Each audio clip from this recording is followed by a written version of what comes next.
Hello and welcome to Console Cowboys. So today we're going to do a bunch of web application hacking things and look at methodologies and how to look at applications and then focus this in on GraphQL. The reason being that back in say 2018, 2019, I started seeing this pop up in our tests. We got some good sensitive information out of it and some other vulnerabilities, and it really wasn't locked down at all.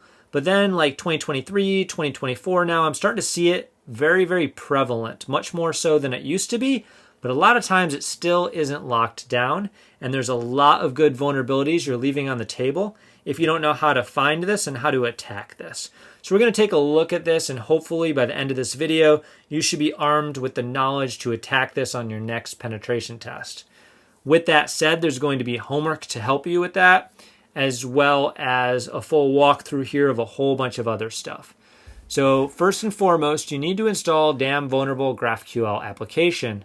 Do this inside a VM and then take a snapshot once it's working. Reason being that it's using Docker and Docker sucks, so it's likely to die on you. So if you can revert to a snapshot when it does die on you, you're good to go for having a lab from now and then into the future.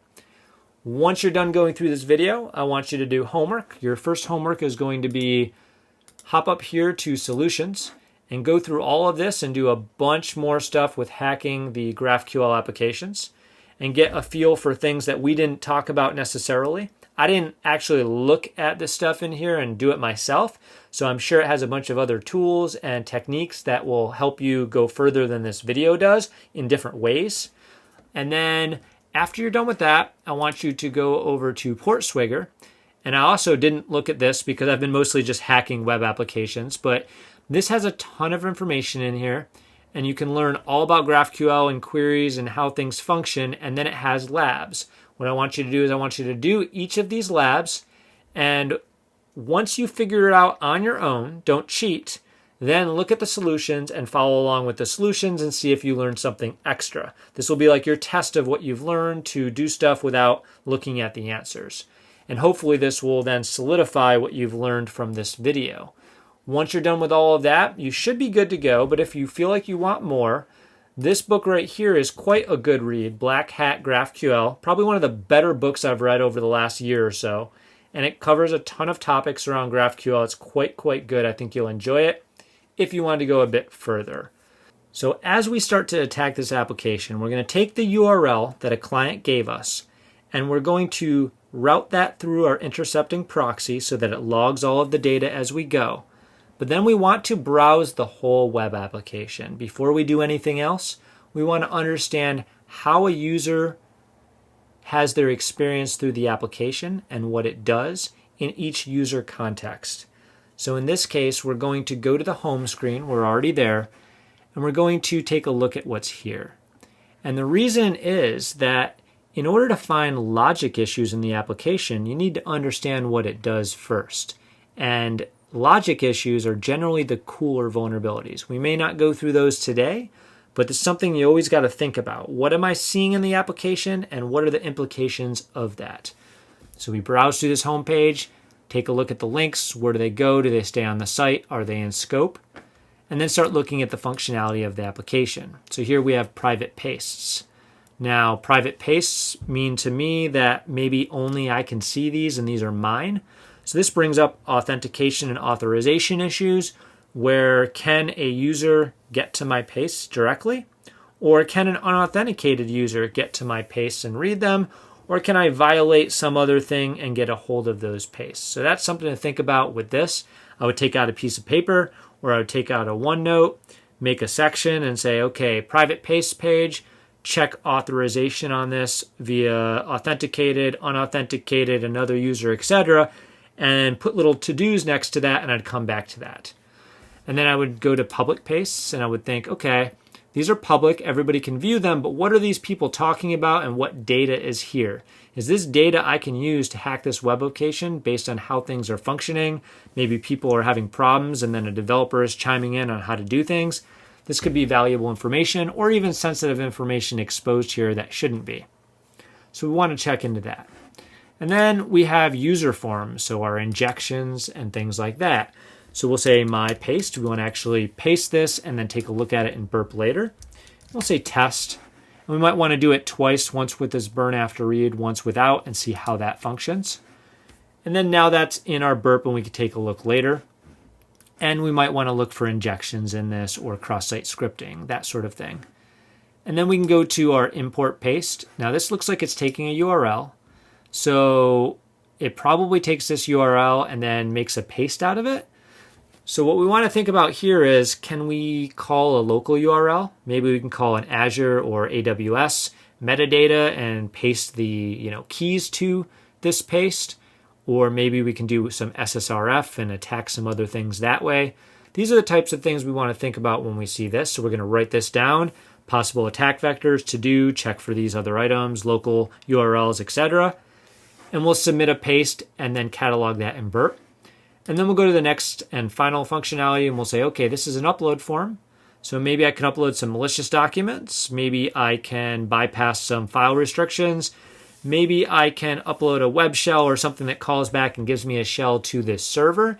So I'm going to upload something and then take a look at that in burp and manipulate that. So once all of this web application is browsed and now we understand all the functionality, so in burp, we're going to see all of our data. So we see that we called our home page, then we called my paste, GraphQL, public paste, GraphQL, create paste, GraphQL. So you're seeing GraphQL within the URLs. And that's what we're looking for when we're looking for GraphQL. It might say like /API GraphQL, v1 /GraphQL, v2 GraphQL, or GraphQL /GraphQL, or something of that nature. And those are the things that we're looking for. And we want to take a look at how these are formed. First off, you'll notice this is using a post request, which is pretty typical for GraphQL. It tends to do that regardless if it's making changes or whether it's just querying data. And we'll see here we have a query. And we have a query to get pastes, and then public equals false, which is probably our private pastes. And then we're asking for data from that. So we have an ID. We want a title, we want a content. If we look at the response, we're getting the exact data that we called. ID, title, content, and nothing extra. So that's the beautiful part of GraphQL, is that you can call the exact data you want and only have that returned and ignore sensitive data and not have the sensitive data returned that we don't need. But that makes us think, what else can we call from this API? And we can figure that out with something called introspection if it's enabled, or we can brute force and figure out the queries by leveraging other things. But before we do that, I want to show you one other thing in here, and that's how to visually look at this and understand what's going on with each of these GraphQLs without going into the request and the response. So if we add a custom column, and I'm going to go add custom column, except I already did that, but you're going to click that. And then I'm going to show you what to put in there. Now note that this code, as long with all the queries that I do and other information, is in a GitHub link below this video. So I'm going to go to edit. This is what you're going to paste in. So this is a piece of code that I got from a LinkedIn post by the guy who did mastering Burp Suite. And it's a string queue. It's looking at the response request data, and it's looking for the parameter value of query. And then it's going to look through that JSON there, and it's going to split out what it is that we want from that query. Now, what is that exactly? So we enabled that now, and we have a GraphQL query column here, and we see for each GraphQL, we have a new column value. So GraphQL mutation, GraphQL query, and it says the query names right here, create pastes, get pastes, and get pastes. Okay, cool. So now we can get an idea like, what is this GraphQL endpoint doing? What is the functionality of the application? And what we saw as we browsed the web application. Without having to directly dive into every single one of these, we can look at it and be like, what's kind of interesting? So now we see mutation and we see query. What is that? Well, mutation and query, you can almost think of it kind of like HTTP get and post, where when you do a get, you're retrieving data. When you're doing a post, you're typically making a change or posting new data, new items. That's what a mutation is. You're posting or changing things.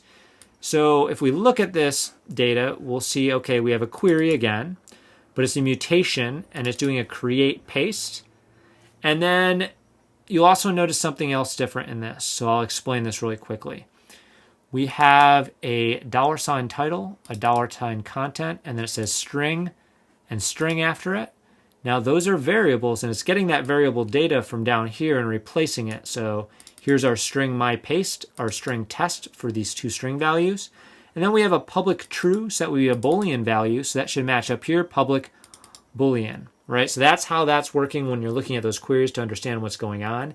And then we create that paste with that because it's a mutation. Now the query, we already looked at that. That just retrieved data fields that we wanted. But then there's also something called a subscription. We don't see that here, but that would be like subscribing to data that you want updates on. So maybe the paste, every time there's a paste, you could subscribe to it and it would notify you of the new paste. And you might see something like that within the WebSockets history. That's something to check if you start seeing subscribe. You might see like some kind of upgrade to WebSockets, and then you can hop in here and see some of that data potentially if that's the way that it's working. Things to think about when you're looking at GraphQL. Trying to cover a lot of stuff so you guys understand all of the ins and outs of all of this.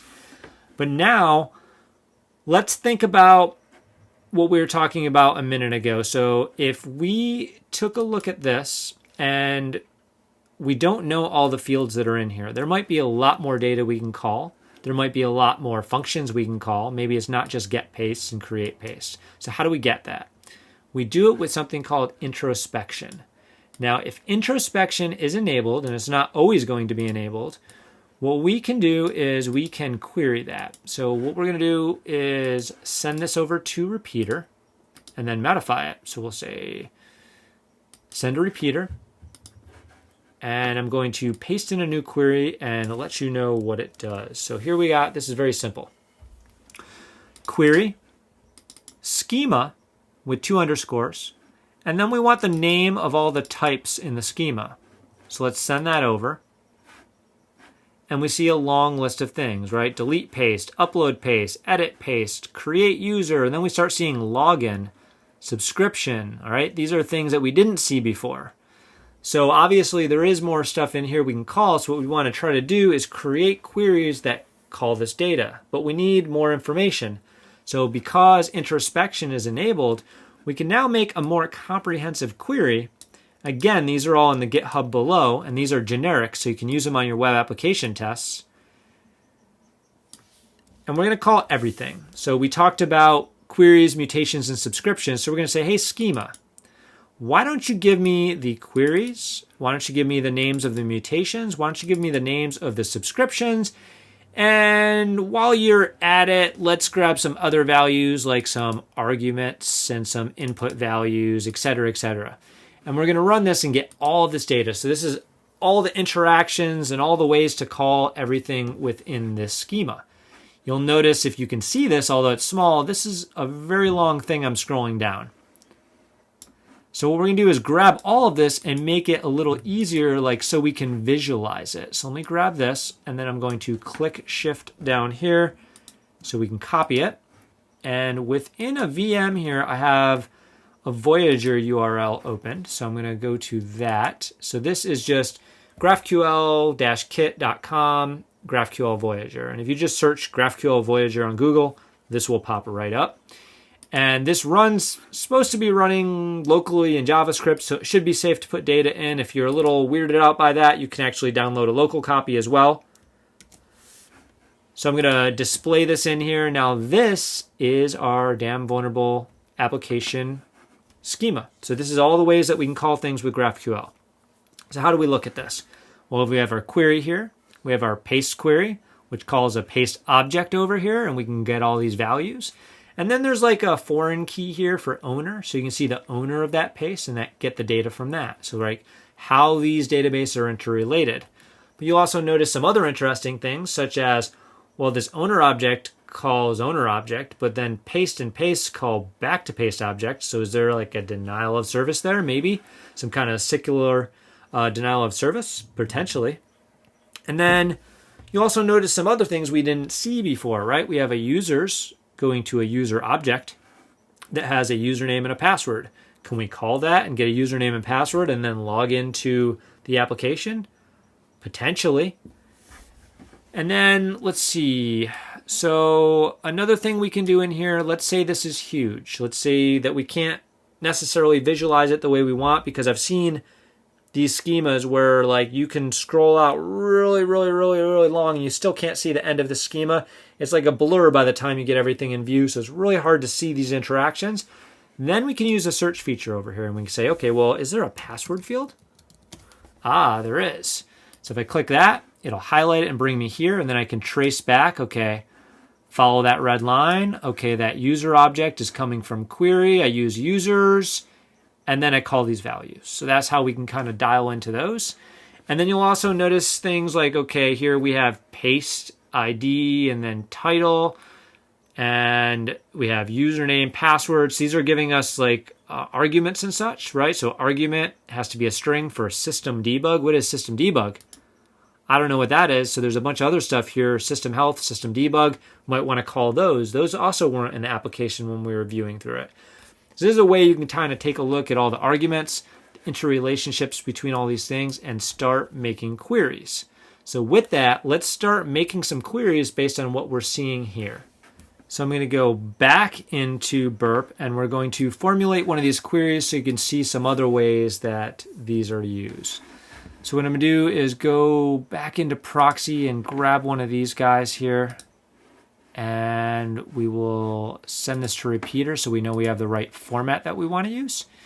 And then we can probably look at it here. So this is a little easier to modify because it's in a nice formatted query. This is from a GraphQL tab from InQL. Or you can just modify it directly in here as well, but you're going to have to like play around with the formatting or delete the formatting. This is a little bit easier. So let's look at what we had. We had a query here. And let's do the users. So we can go users. And then we want to get the ID and the username and the password. So how would we actually formulate that query? So we would say, instead of pastes, we can say users. And this up here is, you can name it anything you want. So get users. This is really just for us. It doesn't really matter. And we don't actually need an argument for this unless we wanted to like specify an ID or something potentially. But we're just going to say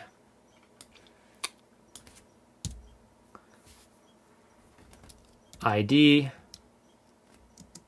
username, and password. And the thing to note about this is this. So we have our query, and we can just get rid of this if we don't want it. We have a bracket. And then we have our users that we're calling, and we have a bracket. And then if there was something below that, it would be that plus the bracket. But instead, we just have these fields we want to call, so we list those out here. And we make sure that our brackets equal out. So we got 1, 2, 3, 4. This should be correct. So if we run this now, it is. We have admin, and then it looks like these are masked out. So we're not getting a password, but we do know that there's an admin user and there's an operator user, so we can potentially use those to brute force in with default passwords, you know, maybe admin password, etc., etc. So that is how to make that query. But then let's say we want to go a little bit deeper and want to make a more comprehensive query. So it'll be a little bit deeper. So let's do a query to pastes, and paste uses the paste object. So from the paste object, then we can call the owner stuff over here, which is going to be our paste space ID and name, right? So we're going to call from here, through here, into here. So it's a little bit deeper. So how do we do that? Exactly what I was just talking about there. So we're going to say, turn this into pastes. And then we're going to say owner. And then under that, we will have our values we're going to call. So take a look. We're calling pastes, and then we're calling owner, and then the owner links to this, and we can call ID, name, paste, and paste. So let's call ID and name from there. So now we'll say ID, and we'll call name. And we got to make sure we have enough brackets. So we got 1, 2, 3. We need another one down here. And if we send that, we should now get the ID and the name. And we did. So we got ID1, DVJ user 1, but it's multiple layers deep now, right? So maybe we're searching for the name over here. And then we have to go back to here. And this is going to our owner object. And they're like, okay, but that goes back even farther. And that goes back into paste. So we had to go back here. And that's how we figured out how to actually make that query, right? We went backwards. Our ID and name is what we want. It's in the owner foreign key there. That then goes back to pastes. So that's how to formulate queries. And the mutations are the same way. And if you're going to add arguments, let's say this had an argument, you just put that here in parentheses and add that argument in there with the colon. So arg colon, and maybe it's value of test or something, right? So that's how you do that if you're going to add the arguments. So now let's take a look at something else. What if we did not have introspection? What do we do? So if we go back to where we called the schema here, I'm just going to hit Command Z. So here's our schema query. Now we have to think about, first off, why can't we get the introspection? Are they using a blacklist on schema? So maybe they're looking for this exact query. So what can we do? Maybe we can add a space after this, which will screw up their query, or a new line after this, which might screw up their query. Things like that. That's a way to potentially bypass things. But let's say none of that works. What do we do? Well, we can brute force things. And the reason we can brute force things is because of suggestions. So we want to talk about suggestions now. So we have our paste here. We have owner, we have ID, and we have name. But what happens if we misspell this and I put NANE? NANE doesn't exist within this schema, right? It's just name, right? So we have name here, but we don't have NANE, and we don't have NANE in here. Well, if it's misconfigured, there's something called suggestions, and it'll tell us what those values are. So if I hit send, it'll come back and it says, hey, syntax error, GraphQL, unexpected. Oh, that's because I left this here. Let me get rid of this. 1 second. Okay, now let's do that again. So it says, hey, I cannot query the field NANE on type owner object. Did you mean name? Interesting. It just told us what the actual field name is. So we can brute force a whole bunch of values, stuff a whole bunch of values into these queries, and then look at the responses and parse out all the valid names and then create our own schema and then plot that out. It might not be 100% accurate, but it gives us a starting point with common words where we might be able to graph out a good portion of that schema and then find sensitive data. So how can we do that? Well, you could do it manually the way we just did it and just start plugging things in, or you can automate it. So if we hop back into Kali, I'm going to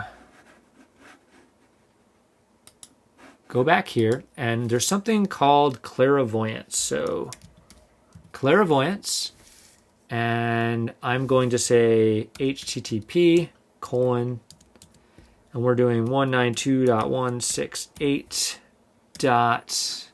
What is our URL on this one this time? It's going to be 6864. .64, and that's running on 5013. So that's how we do that. And then we're going to say /GraphQL because that's the endpoint that we're seeing in our proxy. And we're going to say -w, and we need a dictionary file. So I have here /. I have a high frequency vocabulary dictionary, which was suggested in the Black Hat GraphQL because it has a ton of words that are frequently used. So we'll say high frequency vocabulary, and we'll say that we want the 30K, which is the largest one, .text. And then we'll output this to our -O. We'll say CC video output .json, and we'll hit go on that. And that's going to run for quite some time. And once it's done, it's going to create us a schema based on making those requests and then parsing out those values that are suggested to us. So we're going to let that run for a little while, and then we're going to come back and we're going to take a look at that. So I'm going to pause this video right now. So this completed, and you'll see it went through like 14 iterations here, and then it kicked out our CC video output.js. We can see this here in the output. Now I open that up over here. It's quite large. It's got a lot of stuff in it. So what we can do is we can do select all, and I'm going to copy that. And we'll go back into Voyager. And we're going to say change schema. I'm going to dump this into the introspection again, and we'll take a look at what we got. So it looks a little bit different. Some of these are kind of empty, dummy string, like we don't have any owner object info. But we do have new things that we didn't see while we were browsing the application. So it might not be perfect like an introspection, but it does give us a better starting point. So we have system health, system update, delete all paste, system diagnostics.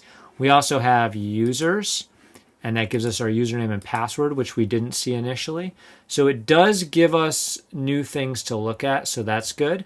Now, let's say we were trying to formulate one of these queries, like that more complicated query before, or something very specific, and it goes back through many, many, many levels of tables.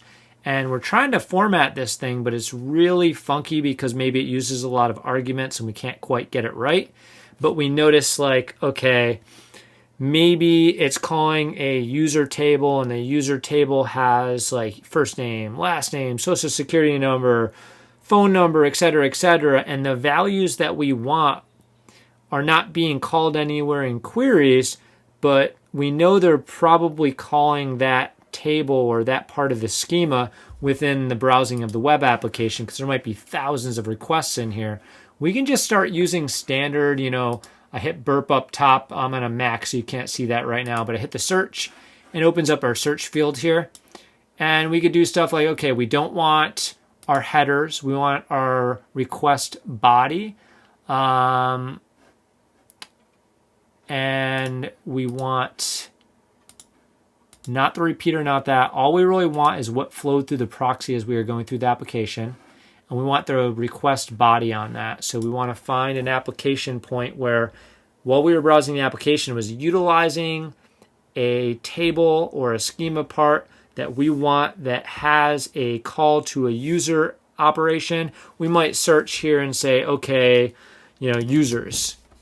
And we know that it was calling that. We hit go. And if there was a query to users, it would pop up in here. Now there isn't because we didn't see that, so we'll just use paste as an example. So paste will pop up back in here, and we go look down here and we know, okay, here's how to create a paste query. So we can send this over to repeater, and we can start modifying it, adding values, right? So we send this over to repeater. And this might help us a lot if this was a very complicated query that went very many times deep with these brackets. And we go, okay, well, it's showing us a title, it's showing us the content, showing us the IP address, but I know there's a social security in there, or I know that there's a password in there. We could just say, change one of these to SSN, or change one of these to password. And then because we know that's in the schema, because we graphed this out over here, we looked at the introspection, it should pull back that value, and now we can get a hold of that. So that's kind of interesting. And then, potentially if there's some kind of CSRF issue, and maybe it was all this data was specifically the user that was logged in and there's no authorization issues, maybe we can then use a CSRF to pull out sensitive data via that, right? So just some options there. Now, another option for formulating queries, although I haven't had a lot of good luck with it, but if you go over to InQL,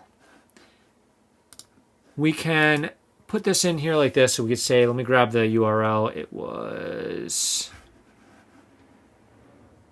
this right here. I'm going to copy that. And we're going to put this in here. And we're going to say /GraphQL.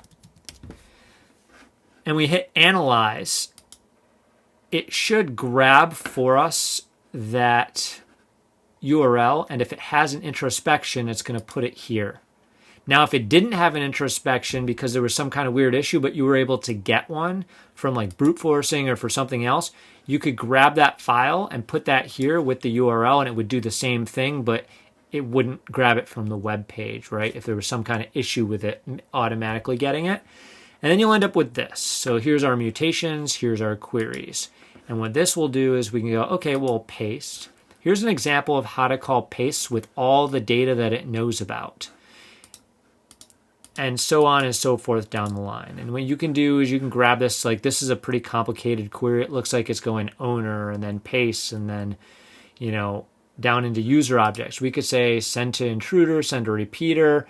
So if we wanted to do some automated injection attacks, we could send it to intruder, send it to repeater, and then we could say, okay, let's try calling this and see if it works. Now, I haven't had much like actual good luck with this one. It usually fails on me, and it seems to have failed here.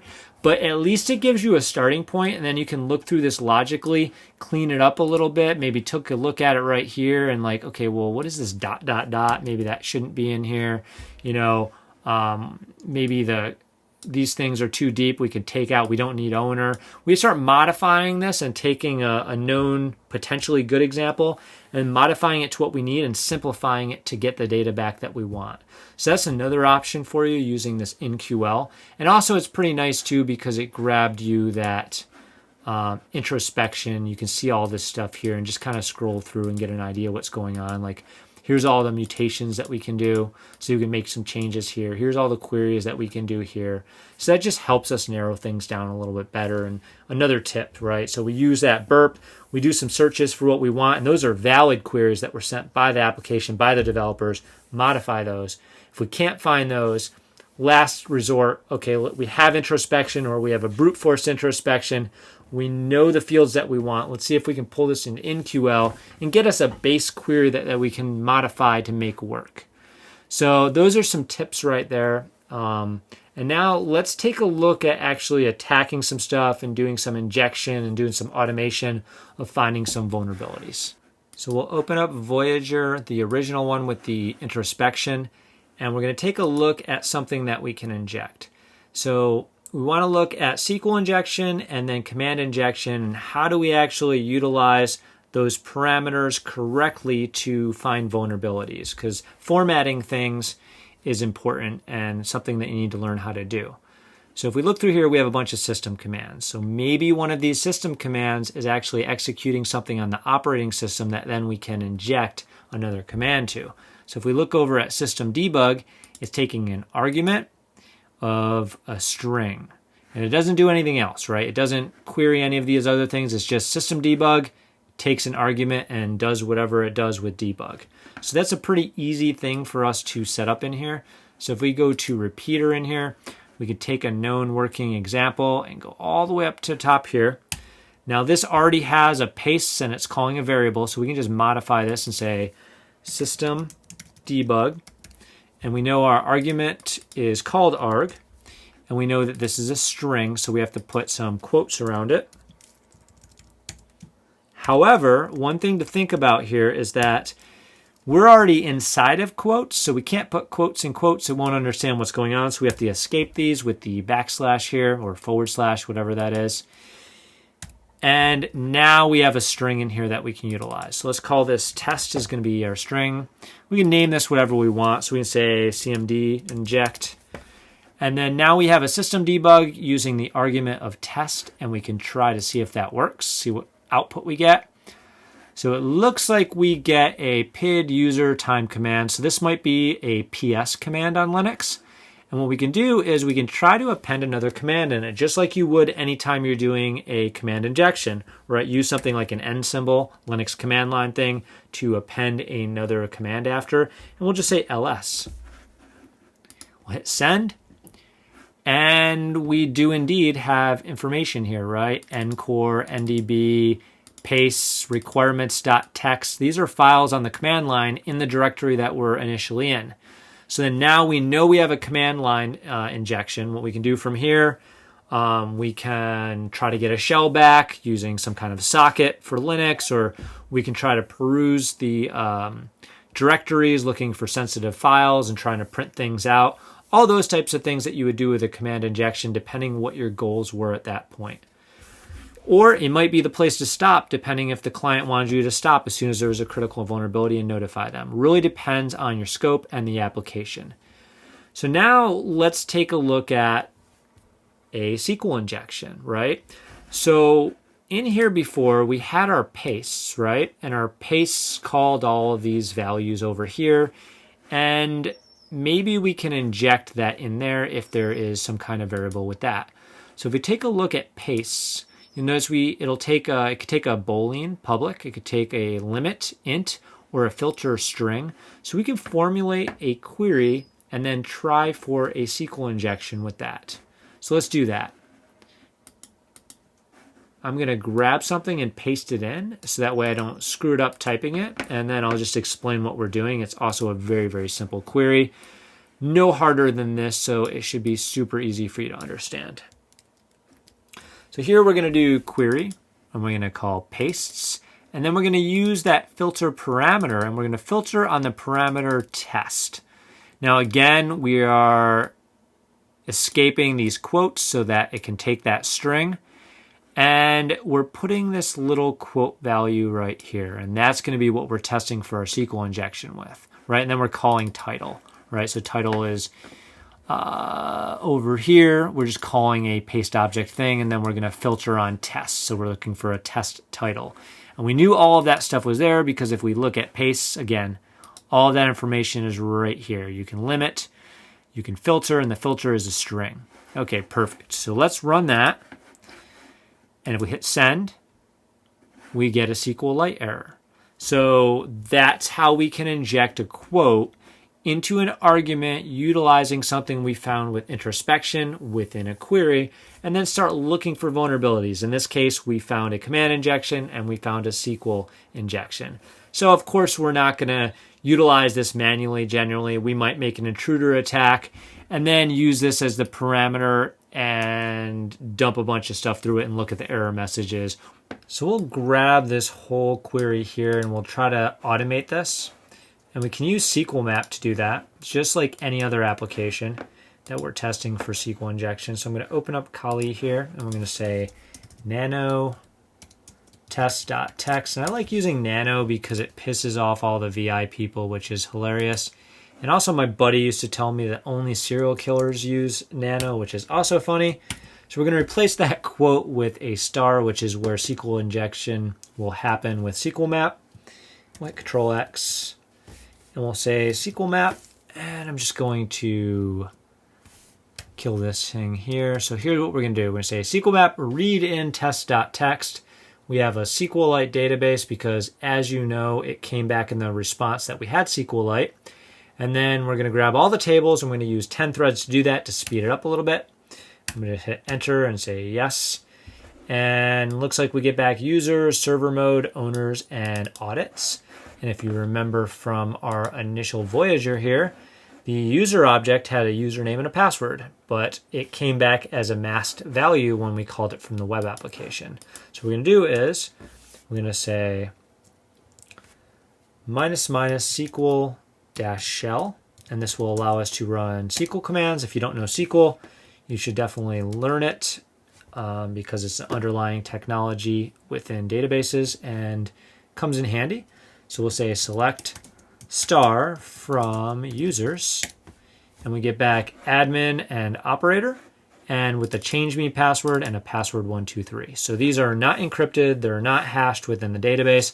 So that's another finding. And also we can utilize this information to log into the current web application as those users, see if there's any sensitive data or whatever else we want to do. And then we can also potentially use this if these were AD users. We could reuse these on other applications in the organization, or maybe on an external VPN if they had access to that. Really depends on the situation, depends on your scope and how far you're allowed to take these attacks. And now let's take a look at some other automation. So we're going to use a tool that looks for a lot of stuff. So we'll say GraphQL cop, and we can say Python GraphQL cop, and we'll say -t, and we'll put in the URL. And this will run through, and it's going to look for common issues. So we'll see there's some unhandled errors. There's probably some stack exceptions in there somewhere. We have some possible CRSF, so that's pretty cool. We have our introspection enabled, so we saw that already, and we utilized that. Looks like there's a circular query you can do with that as well. We have a GraphQL IDE. Now, we didn't look at that yet. That's a GraphIQL, so we can try that in a minute. Also, notice it found the field suggestions that we use for brute forcing. And then it found some other stuff, some overloading, some batching. Now, I think all of these issues are covered and more within that solutions homework you have. So it should roll you through all of these to get a little bit of experience with everything that GraphQL cop found. I believe so. Don't take me, word for word on that, but it should. I should actually go through that this week as well. But let's check out that GraphIQL here. So I'm going to open up our web page. Where's that at? And we'll say all it is instead of GraphQL is GraphIQL. We'll hit enter, and then we end up with this right here. So in here we can then write our own queries and do all the same things that we were doing within Burp. We have our own interface here. So if we didn't have a proxy and we were just playing around with a web application, we realized that it's using GraphQL. Maybe we were looking at the inspection tabs of Firefox or something, or Chrome, and we saw GraphQL URLs being called. We could then say, well, is there a GraphIQL? And if there is, then we can start making queries directly in here and testing directly from here. So that's another little interesting thing. I didn't even really think about it. So GraphQL cop found those little low-hanging fruits that I didn't even think about. And so I think that covers most of the things I wanted to cover for GraphQL in this. There's a lot more to cover, like I said. So if you liked this video, please give it a like and subscribe and share it out. And do your homework. So go in, do the solutions section for Damn Vulnerable GraphQL. Go over to Portswigger Academy, do all the labs there, grab a Black Hat GraphQL book, roll through that, and use those examples on this app as well. And that'll really get you in a good situation with GraphQL where you can go from there and attack and have fun with those applications. So hopefully you learned something. If you did, like, subscribe, all that good stuff, and I will catch you later.